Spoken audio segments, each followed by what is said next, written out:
Simply put, the biblical authors seem to me to be trying to teach science, at least to the higher members of the mystery cult of the Christians. And they're trying to take people away from their local polis, the polis city, and get them to look at other cities around the world, other religions around the world, and see how these things got syncretized over periods of time. This makes a lot more sense. If one studied Christianity properly at a high level, they had to learn about other peoples and their religions. There was no other way to do that. So they have to orient you in space, and to do that, they use St. Paul both as the local man in the polis and the celestial man who stands at the North Pole, at least metaphorically. But standing there, he holds a caduceus, and this caduceus is essentially the stairway to heaven. It's similar to Jacob's ladder, but that's the local one. That's there at the local Jerusalem temple site, essentially, the place of El. And by using Paul and the Apollonian cult's religion, they were able to connect you to the world. So that's what they're trying to do. They're trying to break people out of the habit. I think they may believe in a God, but that the God they believe in is beyond description. And so even a god like Zeus or Jupiter, something like that, is really a symbol of cosmic creation, cosmic origin, that sort of thing. You can decide for yourself. I will be explaining why biblical scholars, good as they are, cannot find St. Paul, regardless how much they search for him. And it's not so much what they don't know, though it is that. It is more what they think they know, and they simply have it wrong in terms of the mysteries of the Bible. They have over-relied upon history as a guide, and they have under-relied on mythology as a guide, because only the comparative mythology combined with a knowledge of history can actually show the mysteries of the Christian. They are in the Bible. The experts are holding them. They cannot find them because they keep looking for Christian answers. But the Christian answers were already out there in other religions. They're in the Greek religion. They're in the Roman religion. They're in the Mesopotamian religion. They are simply variations on a theme. The one constant is that you have to learn to read the signs of the times. This is where scholars have failed. They will continue to find a historical St. Paul where there is none that can actually be verified in any real way. According to Rabbi Leo Trepp in late Judaism, the belief developed that the people have a heavenly representative, a guardian angel. Every human being has a guardian angel. Previously, the term malach, angel, simply meant messenger of God. Note, Melech and similar paronyms mean king also, as in Melchizedek. Melissae is related to this term also. She was the divine consort of divine king El, the supposed father of Yahweh. The guardian angel in ancient Mesopotamia was the Lamassu. Note they are playing a word game here between Melissa, Melassa, Malaka. People who handle a lot of text realize that the C sound or the K sound becomes an S when it gets transliterated often, especially in the Eastern. Our Kyrene, Simon of Cyrene, would be a Simon of a siren. It is in fact named for a siren. But let's get back to the Lamassu. Lama, or Lamassu, Sumerian. Later in Akkadian, Lamassu. sometimes called a Lamassus, is an Assyrian protective deity. Initially depicted as a goddess in Sumerian times, when it was called Lama, it was later depicted from Assyrian times as a hybrid of a human, bird, and either a bull or lion, specifically having a human head, the body of a bull or lion, and bird wings under the name Lamassu. Note, priestesses of Apollo, Delphi, and Artemis cults were called Melissae, another parallel name or paronym of Lamassu. Meli, honey, and Issa, which means bee, composes this Melissa name, or the Melissae. Issa is Jesus' name in the Quran. Yeshu got transliterated to Issa. These guardian angels, messengers, and kings also connect to Melchizedek and Abraham's nearly slain son, Isaac, the high sun at summer solstice, which must be slain before it burns the earth. A pun on kayetz, the Hebrew word for summer. And this would be when our summer begins, in the four-season year. This is all a parallel to the slaying of Greek Phaeton, the son of Phoebus. Phoebus was absorbed by Apollo, okay? This is Apollo slaying Python, but not Python. Python is the water serpent, the underground serpent, you see. Phaeton is the fire one. And so these represent the two solstices of the year. These two solstices are the serpents of the caduceus. So you've got the serpent seed myth behind this somewhere, but I won't digress. The same myth is demythologized and recast as Icarus and Daedalus. Keep in mind that Apollo slaying Python is a mythic parallel, but using the winter solstice. These are signs of the times, though.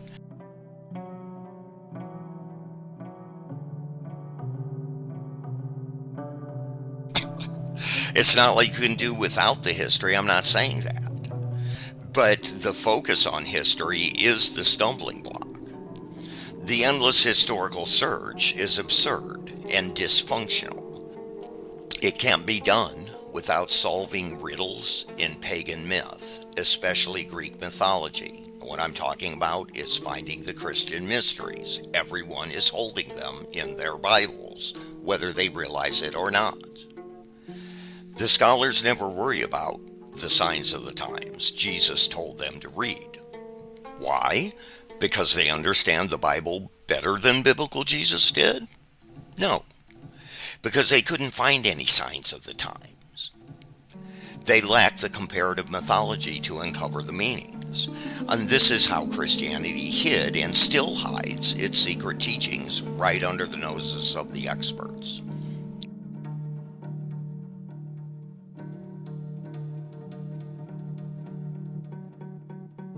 Bible scholars failed to find the historical Paul or historical Simon Magus. I have defined two of these signs already. Consider that Simon Magus is a magical symbol, a semeion magos. The semeion is the caduceus of Hermes. Scholars cannot find it because it is a sign of the times we all live inside, and connects Paul to the celestial oracle tradition of Apollo and his grandfather, the Titan Coeus Polus. So you've got Paulus, you've got Apollo, and you've got Coeus. Paulus is just a variant spelling of Apollo. So they gave you the answers. This staff of Hermes is a celestial extension of the Polus, the line drawn on the circle of the year, which the Romans have a goddess for that called Anna Perenna. And this line runs between the solstices, from the top of the circle at winter solstice to the bottom of the circle at summer solstice. Hermes became god of the symbol thanks to Apollo. Apollo gave him the caduceus, which became known as caduceus of Hermes. It's actually the ancient Babylonian, and really more ancient than Babylon, ancient Mesopotamian symbol from King Gudea of Lagash, his palace. It is the twin serpent. These ended up as the ribbons or whatever on the herald staff. The herald staff allows you to travel into the enemy camp, you see. So there is a time when the seasons cooperate, and those are the equinoxes. There is a time when the seasons oppose each other, and those are the extremes of the hot and cold of the solstices. Note, far-fetched Gnostic allegories would work just as well as Orthodox Christian allegories for the purposes of the signs of the times. Paul symbolizes the cosmic man on the circle of the year. His members are in the 4 seasons, and his head at winter solstice, the top of the circle. Pagans knew him as the burning man. The tip of his hat is the North Star called Polis, the Titan Koios of the Greeks, the pole that is Apollo's winter home when he leaves his temple to Dionysus in the months when there are no bees. These seasons and cap symbolize the 5 elements, which I've been writing about a little online, and this would be another thing the scholars will never find. It's a man, meaning in the Bible, New Testament Greek lexicon, BibleStudyTools.com. Definition: a sign, mark, token, that by which a person or a thing is distinguished from others and is known. A sign, prodigy, portent, and it goes on. I won't go on.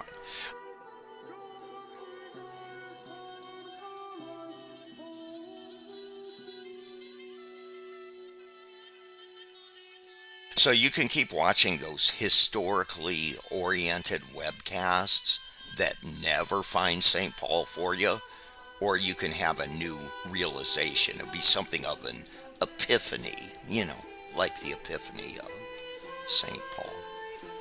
I am expressing the opinions of the Golden Dawn mystery cult, which were shared publicly by Aleister Crowley before the 1930s ended, because Crowley published nothing in the 1940s after the war regarding these Golden Dawn teachings that I'm aware of. So, these are not my ideas. This is my understanding of the Golden Dawn's ideas, and I recommend you try to find your own. Their material is out there. You could study them directly, and I could be a great aid to you in your doing that by explaining some of the things they didn't explain very plain, let alone quickly. This is the Epiphany of Saint Apollo, a feature of Magic Jesus webcast on YouTube. Please subscribe. youtube.com/c/magicjesus.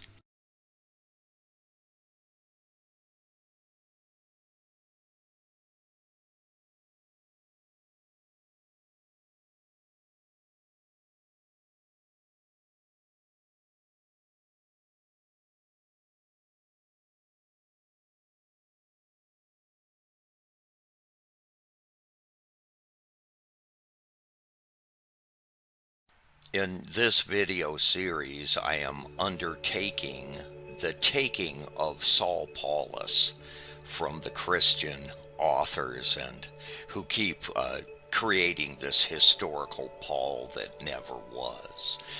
The reason they do that is what they're reading is not a literal account of an actual Paul or words from some guy who was actually named Paul, but is an allegory on the polis, Apollon, and other mythic sources which precede those. Saul Paulus is a polypun, or a multi-level pun, on Saul Apollos, Saul Apollon, on the polis, which is a pole, and on the polis, which is the citizens of a city, often a city-state in the ancient world. The very famous and beloved Greek goddess Pallas, Athena, is also a pun on what was originally the polis. Pallas Athena acquired her name after she slew her training companion Pallas by stabbing her. And this happened because Zeus distracted Pallas while they were sparring and combat training, she and Athena, and using the Aegis to do this. And so Pallas Athena stabbed her partner to death, and this is the piercing. Our Saul Paulus bears only a thorn in his side, but it is pointing to the older mythology. Now, there were very ancient gods and goddesses attached to the North Pole. The Titan Coeus is one of the sources for Paul because he was called Paul, P-O-L, Polus, and he was directly related to the North Star, which defines what we call the North Pole. This is the center or staff that is the caduceus of Hermes. The reasons that scholars cannot connect the caduceus of Hermes to the Bible is because they can't see it. They can't see it because they live in it. Polis, or Paulus, represents the local people. These would be the males of a city-state. Paul is a pun on the phallos, which is the male generative organ and the original magic wand. Religious myth is repeatedly contrasting the wild man with the civilized man, and they often bring them together in a twin pair, such as Gilgamesh and Enkidu, or even Esau and Jacob. The people who wrote the Bible are incredibly mythologically literate, and they are familiar with many of the mythologies and are really writing from a background mythology, which gets converted into the various things that the Bible needs it to be, or it's just a continuing process. But part of the way they show this process is with this countryman, cityman mythic opposition that showed the wild being civilized. This is what happens in Eden. The young Edenic couple discover sex, and that's the great secret of Eden, but even seminaries teach this. So that's an accepted, it's called Levi-Strauss's deep level analysis of Genesis. This country versus city opposition has been going on for thousands of years already in mythology. You find Banus and Josephus as another Pan-Jupiter, a pair, twin pair. Pan was the king of the wild. He was effectively the Zeus of the wild. Theme of the hero being tempted while also being drawn into the city some way is repeated in the Bible with Moshe, a pun on Emesh or summer as well. But he comes in from the river. They find him in a river, and there he is. You know, this is the lost innocent babe of Sargonic mythic fame. Romulus and Remus. Remus will be the twin brought in. Actually, they're both brought in from the country, and they're being raised, they're being suckled by a she-wolf. But you'll find out that this she-wolf and her husband who adopt them, they're the country people, but they are Acalarentia and Faunus, and a Faunus is a Panus, a Pan. Okay, it's a Roman version of Pan. So you got the same dynamic going on there. Acalarentia symbolized this wild wolf. Meanwhile, Roman slang makes a lupe, or wolf, into a slang term for a prostitute. And so she is, in fact, in some of the Roman mythology, she is indeed an active prostitute. She will be the Scarlet Woman in this, in the Roman myth. Now, natural animals, and including humans, do not have prostitutes or pimps. Notice this. The city does. And so this is why you're going to find this something of a divine prostitute image. The Cronus and Ananke myth is well known in the ancient world, and this involves effectively twin serpents of the caduceus of Hermes, which I mentioned, coming together. And Kronos is the active principle. He takes the matter and he shapes it with motion, which is evidenced by the passage of time.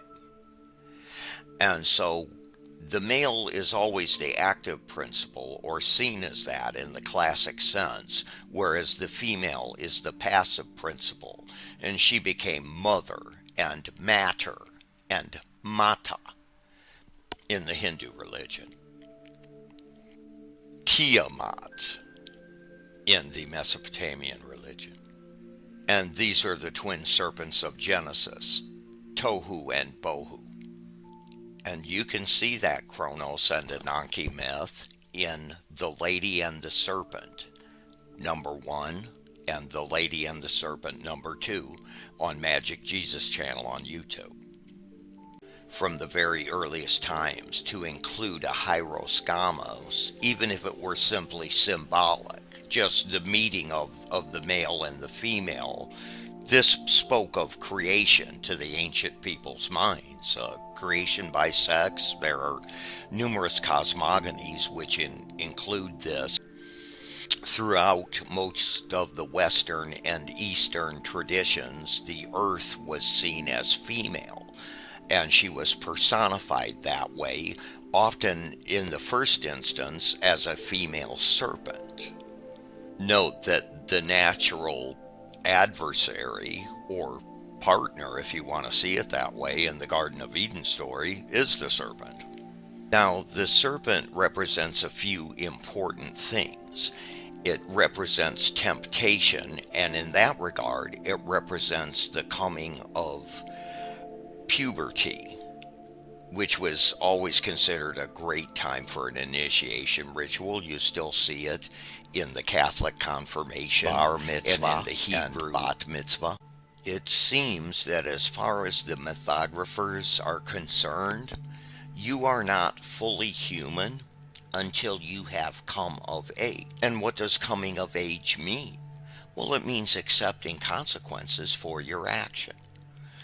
So, the biblical mythology essentially blames death on sin as practiced by the first man and women, and this gets its appropriate curses. Now, this is all a cosmogonical myth which is employing symbols for time, and these are the signs of the times that Jesus told you were supposed to be looking for. Every winter, Apollo of Delphi went to the north, but to a paradise that was located at the North Pole. This is a bizarre thing, but Dionysus would take over the Delphic temple then. And he was used as something of an opposite to Apollo, who is yet teamed up with Apollo. He represents the irrational and the emotional and these sorts of things that are really the spice of human life, whereas Apollo tends to focus on reason, law, justice, things like this. What is justice? Justice is what's practiced by the upright. And Saul Paulus, the North Pole, is as upright as they come. And if Yahweh ever had a favorite son, He would call him Yashar, and Yashar, that poetic name for Israel. And he would call him Yahshua, and he would call him Yeshua. And he would represent summer, just as Itzhak had. Itzhak is a pun on Kayitz, the Hebrew name for summer. Zadok, the righteous, the upright Zadok. Sadducees, followers of Sadak. Sadiq, Melchizedek. He was Nin-Gizida in the Mesopotamian religion. And he has been identified as the serpent of Eden by some people. Words tend to have multiple meanings, and that is played upon by the authors who are hiding their real meaning even from scholars, even to this day. St. Paul writes to 7 churches. Okay, 7 was considered a number that symbolized completeness, and it was allocated to the notes of the musical scale, the planets, the Pleiades, many other sources, but importantly, original signs of the zodiac in the Proto-Indo-European tradition were held to be 7. This was all picked up in many myths from ancient Mesopotamia all the way to Rome. You had many Athenian myths and the Theban mythology, which is the older stratum, 7 against Thebes. You had the 7 sages of Anatolia. You had the 7 sages of the Apgalu priests. And these were the water spirits who came out of from under the earth. But all of these tie back to the Uanadapa mythology, the ancient Mesopotamian mythology. These are the oldest sources where you can clearly get what was a common tradition throughout the cities of the ancient world. And Gilgamesh and Enkidu went everywhere. They went to Israel, people read them, the Greeks read them, everybody. So that the Greeks are in fact employing the Mesopotamian basis for some of their myths as well. Genesis is supposedly written by someone named Berosus, but this is what I mean about the parallel naming. They don't get it. Genesis wasn't called Genesis. It was called Bereshith, meaning in the beginning, roughly. And Bereshith became Berosus, the author. Now, they've noticed Berosus seems to be lying. Well, some of your people who have wisdom are going to appear like they're lying because what they're passing on is a tradition. And it doesn't matter if it isn't literally true, because tradition was not history. The historical agenda continues to harm the Christ mythicist studies especially. So they keep looking to history for answers, but history wasn't where the real answers were. The only way you could interpret anything like what happened to the people was to trace the traditions as they developed from the ancient styles of traditions to the more modern styling, which included a demythologization of characters, a humanization of what had been part animal characters that were presented as human and animal, and were still clearly being presented that way in the Epic of Gilgamesh. Enkidu as an oxman, and Gilgamesh as the city king and prize bull of the city. Bull often meant the lord or the ruler. It tended to translate. The bull of the house was the father, the husband. The bull of the city was the king. His wild companion was usually the one that got offered up for sacrifice, but the city king would go down as well. And there we have many famous examples of that in King Agamemnon, or even Jesus, King of the Jews.